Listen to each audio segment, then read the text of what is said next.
Mom said Christmas was too chaotic for us, so we stayed home. Then I saw the Facebook video, everyone was there except my kids. I texted, returning all your gifts. 40 minutes later, Dad was banging on my door.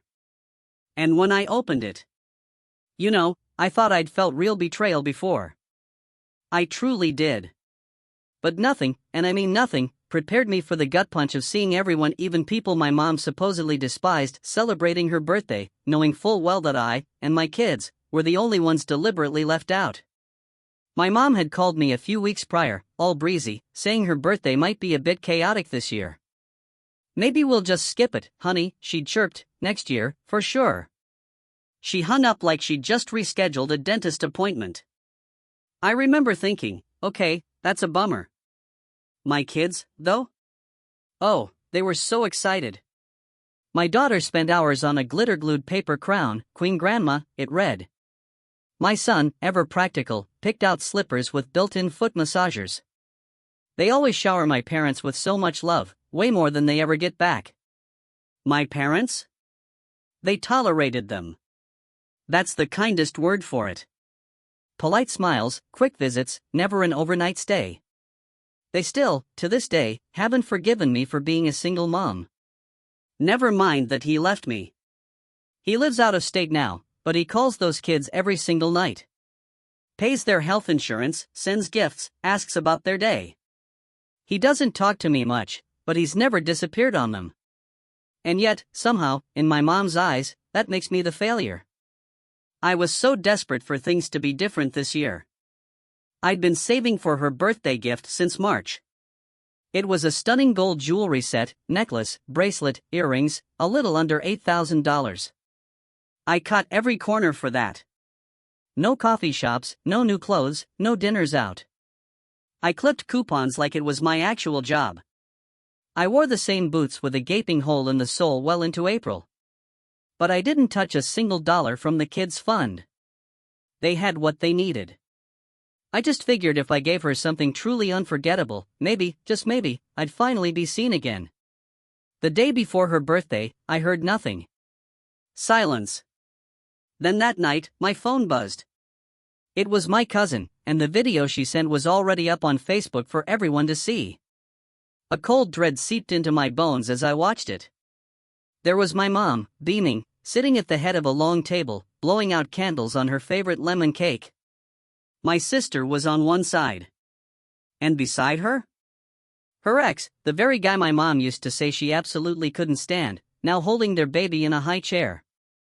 The neighbors were there. The teenage kids from next door. Even a coworker from my mom's old job who I hadn't seen in a decade. Everyone but us. The table was set with the gold-rimmed plates she only uses to impress. Her best linens. And there, at the far end of the table, was the flower arrangement I'd sent her that morning. My cards, still in their cellophane wrappers, were tucked into it, unopened. It was like a punch to the gut. But I didn't cry. Not a single tear. A different kind of coldness settled in. A resolve. I waited until the kids were sound asleep. Then, I pulled out every single gift we'd wrapped, for her, for my dad, for my sister's baby. I unwrapped them all, laid them out on the floor, took a photo, and sent it to the family group chat. My message was short, brutal, returning these today. 40 minutes later, a furious pounding on my door. It was my dad. "Are you out of your mind?" he roared.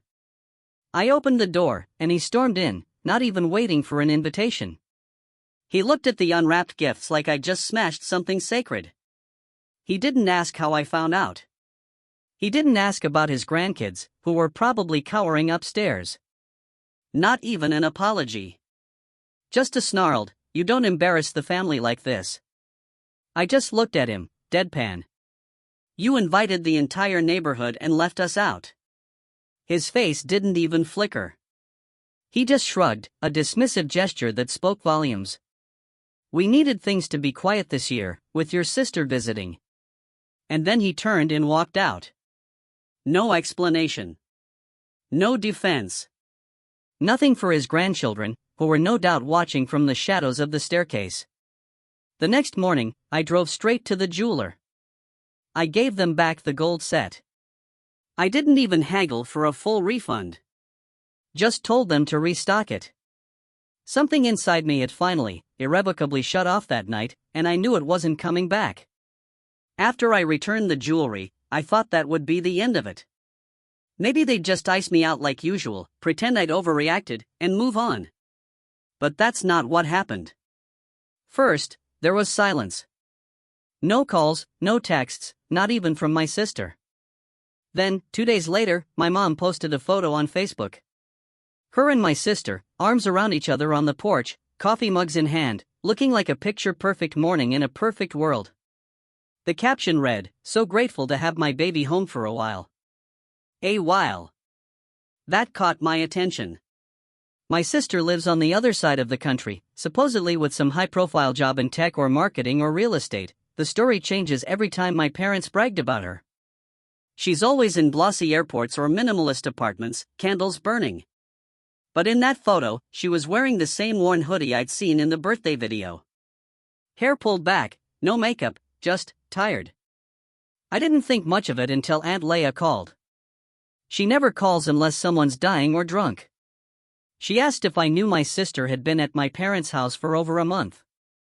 Said she saw her at the grocery store a few towns over, using food stamps. I didn't say anything, but a week later, it was confirmed. My mom let it slip during a call with Leia, who, of course, called me immediately after. Turns out my sister lost her job 6 months ago. Racked up debt trying to maintain the image. Sold her furniture before she flew home and showed up with 2 suitcases and a very different story. My parents didn't tell anyone. They wanted it to look like she was just visiting. Still golden. Still successful. But she'd been living in the room that used to be mine, and they were covering her car insurance, her phone bill, pretending it was all temporary. And meanwhile, I was still hearing nothing from them. No apologies. No explanation. That weekend, I got a text from my dad. Short. "Can we talk?" I didn't answer. 3 hours later, another one, this time from my mom. "Your sister's going through something. It's been very hard on all of us. We need to talk." I stared at that message for a long time. Not a word about what they did to my kids. Not a word about the dinner. The gifts. The screaming on my porch. Just a demand. I ignored it. 3 days later, my sister texted me. Said she wanted to clear the air. I asked, point blank, "Why now?" She replied, "They think you might be willing to help." No, sorry. Just desperate. I didn't answer right away. I let her sit with it for 2 days. She sent a follow-up, a voice note I didn't even open. Then another message, "I didn't know they weren't inviting you." I swear. I didn't believe her. Maybe not at first, sure, but she definitely knew once the food was passed around and my kids weren't there. She knew when my chair sat empty. Still, I replied, "What is it they want?" She wrote back, without hesitation, "I think they want you to help me financially." Just like that. No easing into it. No pretending they wanted to fix things. I almost laughed. They wanted money from the daughter they told to stay away? From the daughter whose kids weren't even good enough to sit at their table? I didn't reply to her. Instead, I texted my mom and said we could talk in person. She replied, "Oh, thank God. Your dad and I were hoping we could all move past this." She said they'd be over that weekend. I told her I'd cook. When they showed up, my mom brought a pie. My dad brought nothing but his usual self-righteousness. They walked in like nothing had happened. Said hi to the kids. My daughter clung to me. My son didn't look up from his tablet. We sat down. I served lunch. We made small talk. Then my mom sighed, laying it on thick. "You know your sister's situation. She's been having a rough time. It's not her fault the company downsized. We were hoping you could maybe just help her get back on her feet. I nodded, like I was considering it, like I was feeling charitable. Then I said, very calmly, sure. I'll help her find a job. She blinked. Well, yes, but we meant maybe something more immediate, like rent, groceries, or maybe something to help her get her car back in shape? I smiled. Helping her find a job is immediate. My dad cut in, his voice clipped. She's not used to working that kind of job. She needs something that matches her background. I just stared him down. She can match whatever she's got left. They went quiet for a while. My mom looked around the room, as if it would give her some leverage. She saw the new couch, the updated kitchen tiles, all paid for with my money, my work, my choices. Then she said it. If you're going to be like this, we'll just have to get by without your help. I stood up, walked over, picked up the pie she'd brought, and very gently placed it in the trash can. Hey, I said, looking her dead in the eye. They left without another word. That night, I emailed a friend who works in staffing. Told her I had a candidate with a college degree and some gaps in employment. Asked if she had anything, customer service, admin, reception, retail. Didn't matter, just something. My sister started the job 2 weeks later. Entry level. No remote options. I didn't tell my parents I had arranged it. They thought it was luck until the day my mom called and said, "You really aren't going to help us, are you?" I said, "You mean, with money?" She replied, "Anything." I said, "No." 2 days later, I got a letter. A real, physical, mailed letter. They said they were disowning me. That I was cruel. That I had abandoned family when they needed me most. That's when it hit me. The Lexus. They really thought I forgot about the car. A year and a half ago, when my dad's old truck finally died, he called me in a panic. Said he needed help, just short term. My husband and I weren't officially divorced yet, and he was feeling generous that month. He signed off on co-signing a loan so I could buy my dad a decent car, something reliable, something that wouldn't break down when my mom wanted to drive to her book club. We bought them a Lexus. Barely used, less than 20,000 miles, one owner. My dad actually cried when I handed him the keys. My mom told everyone I had finally done something right. They never made a single payment. And now, after everything, they were driving it around like it belonged to them, like I wouldn't remember. So, when that letter came, calling me cruel, disowning me, I didn't cry. I laughed. Then I called the loan company. Turns out the Lexus was still entirely in my name. I had never transferred the title. My dad had never even asked. I guess he figured I wouldn't. I didn't tell them right away. I waited until my mom posted a photo of my sister posing next to the car in the driveway, like she was about to drive off to brunch. I screenshotted that photo and sent it to my lawyer. 2 weeks later, my parents were served a repossession notice. I arranged it so they got it in front of the neighbors. That part wasn't planned, but honestly, it was satisfying. My mom called, first time in weeks. She screamed into the phone, asked how I could do this to them. I said, "You disowned me. The car goes with me." Then I hung up. What I didn't expect was what came next. A week after the car was picked up, my sister showed up at my door. Not angry. Not crying. Just with a suitcase. I asked what she was doing. She said, "I quit the job." And then she looked me straight in the eye and said, "I want to stay here with you. I want to start over." I actually laughed. I told her I had 2 kids and no spare room. She said, "I can sleep on the floor." That's when she dropped the real bomb. She was pregnant. And the father? Not her ex. Not anyone she wanted to name. My mom didn't know. My dad definitely didn't. "They'll throw me out," she whispered. I know it. I believed her. And for the first time in years, I saw my sister as something other than golden. I saw her scared. And that complicated everything. She stayed on the couch that night. No questions asked. No promises made. I just gave her a blanket, a pillow, and a towel. She didn't ask for more. My kids were confused. My daughter whispered, "Why is Auntie sleeping in the living room?" I just said she needed a place to rest. By the third night, she was helping with homework and unloading the dishwasher. Not because I asked. She just did it. She didn't talk much, and when she did, it was mostly small things. Cravings. Back pain. Regrets. I didn't ask who the father was again. I didn't care. Then the show started. It began with my parents posting old photos of her from better days.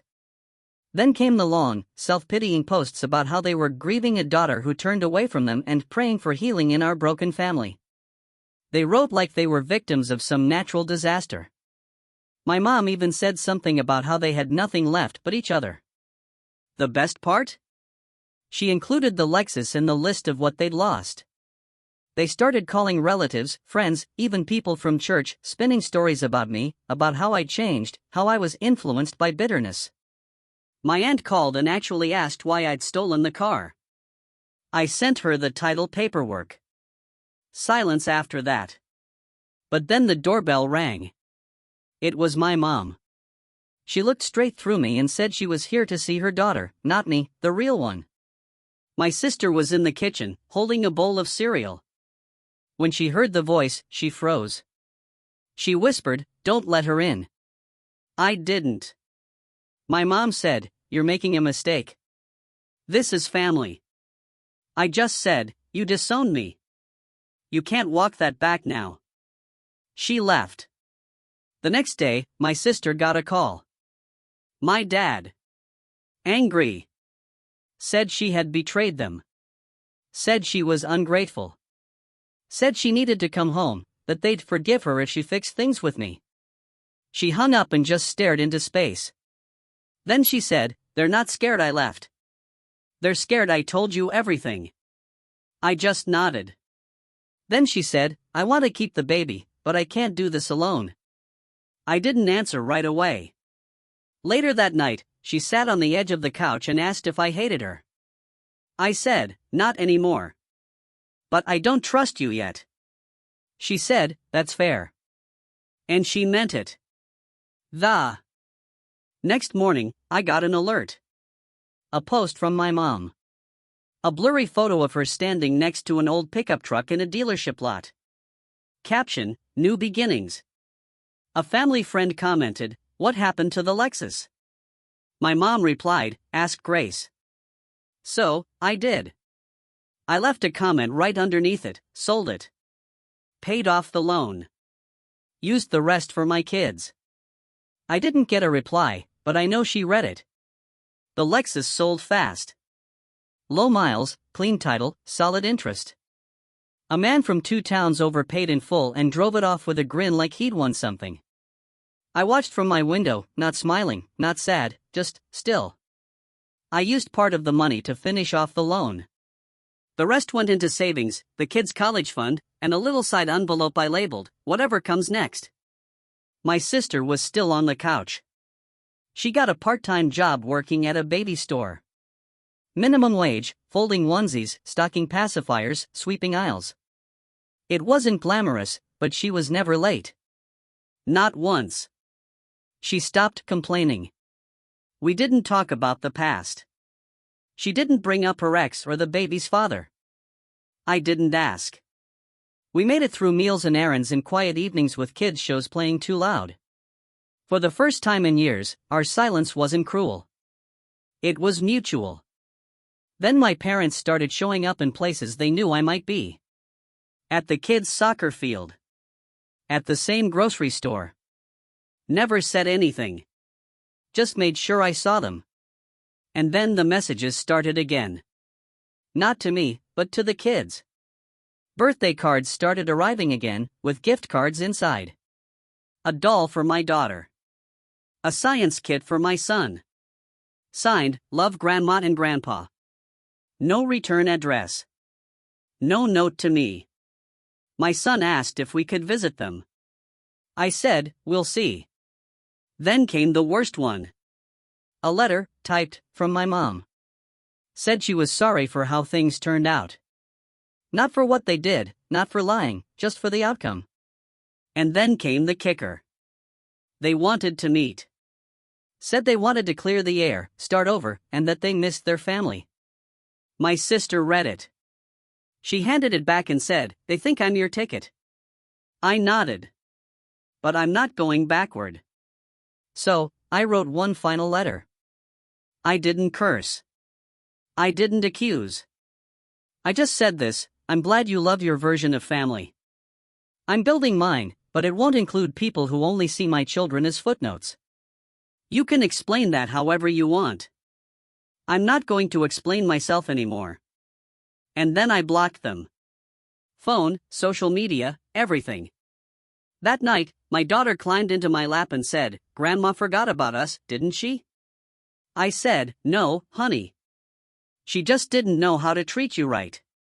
She nodded, like she understood more than she should have. We never saw the pickup truck. My mom stopped posting pictures. My dad apparently told people I ruined their life. But something changed, because people stopped believing them. Relatives started reaching out quietly, saying they were sorry, that they didn't know everything, that they should have asked. I didn't want their sympathy. I just wanted peace. And that's exactly what I kept. No more doorbells. No more begging. No more performances. Just me, my kids, my sister, and a different kind of family. One that isn't built on shame, but one we built ourselves. It's been a couple of weeks since I cut them off for good. I really thought that would be the end of it. I imagined peace, some quiet evenings, a routine, nothing dramatic. But then last Wednesday, I got a knock on the door around 9 p.m. It wasn't my parents. It was the wife of the man who bought the Lexus. She looked confused, said she didn't mean to bother me, but wanted to ask some questions. Apparently, a week after he drove it home, he started getting notes on his windshield. At work. At the grocery store. Even at his kids' school pickup. Things like, "You don't deserve that car, that's not yours, this was a gift and you stole it." All unsigned. She asked me if anyone in my life might have a problem with the car being sold. I said, yes, but I don't think it'll happen again. She believed me. Then, 2 days ago, my sister got a call from an old friend, someone she hadn't talked to in a year. Apparently, our mom's been telling people she was lured away by me, that she was pregnant with some stranger's baby, and that I was manipulating her for revenge. Classic projection. That would have hurt, maybe a month ago, but not now. Because the truth is, my sister's still here. Still working. Still pregnant. Still sleeping on the couch. And this morning, she told me she's saving for a twin mattress so she can move into the laundry room and give the kids back their living room. It's small, but it's real. No one's pretending anymore. No one's performing. I don't know if my parents will ever stop spinning their version of events. I don't really care. Because the people who matter? They see it now. A few of them even apologized, genuinely, quietly, like they finally realized how long this had been building. I don't know what's next. Maybe they'll try something else. Maybe they'll just disappear from our lives completely. But for now, the air feels cleaner. My kids are laughing more. My sister's trying. And I'm not wasting energy hoping for people to love us the way we deserve. So, thank you to everyone who reached out, everyone who followed this story, messaged support, or just read in silence. Thank you. I don't know if there will be any more updates, but if there are, I'll share them. Until then, we're okay. We really are.